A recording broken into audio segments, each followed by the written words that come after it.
17 বছর ধরে আমাদের নেতা কর্মীরা মৃত্যুর মুখোমুখি দাঁড়িয়েও জাতীয়তাবাদী দলের স্লোগান দিয়েছে। কখনো দলের নামে অন্য দলের ছায়াতলে গিয়ে অন্য কোন দলের আশ্রয়ে গিয়ে জাতীয়তাবাদী দল করে নাই।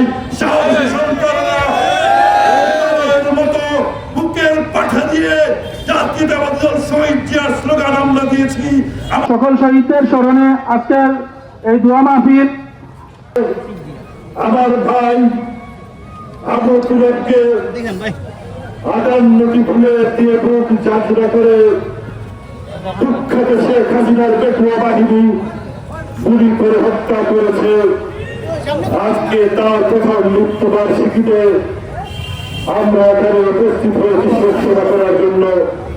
ভালোবাসা পেয়েছি, আপনাদের যে হৃদয় নিংড়ানো যে ভালোবাসা আপনারা দেখিয়েছেন, শত নির্যাতনের মধ্যেও এই উপজেলার অবনিশঙ্কর নামের কুখ্যাত আছি আপনাদের বাড়ি বাড়ি গিয়ে যেভাবে নির্যাতন করেছিল, আপনাদেরকে কেন্দ্রে কেন্দ্রে গিয়ে যেভাবে গ্রেফতার করেছিল, আপনাদেরকে যেভাবে আহত করেছিল, মামলা দিয়েছিল, তারপরেও আপনারা কেন্দ্রে উপস্থিত হয়েছিলেন। আমার মা ভুলেরা কেন্দ্রে উপস্থিত হয়েছিল।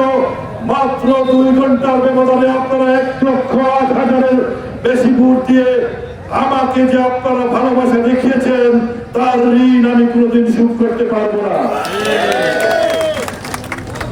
উপস্থিত আমার প্রিয় ভাইরা,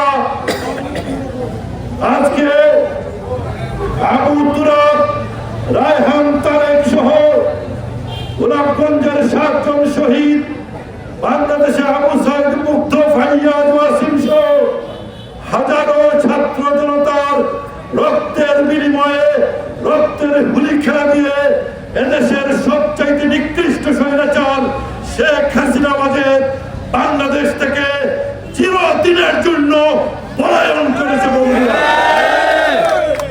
এই স্বৈরাচার আজকে আমি স্মরণ করি 18 সালে এখানে আমরা যখন সভা করতে পারছিলাম না, আমার একজন মাওলানা মাহবুব আহমদ ফয়েজি ভাই উলামায়ে কেরামদেরকে নিয়ে, নেতা কর্মীদের সাথে নিয়ে 18 সালে এখানে প্রথম সভা করেছিলাম।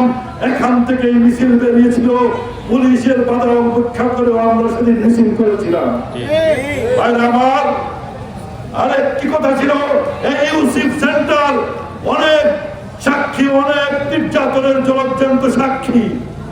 আমরা একটি অনুষ্ঠান, অনুষ্ঠান করতে চেয়েছিলাম, আমরা আমার ভাইদেরকে নিয়ে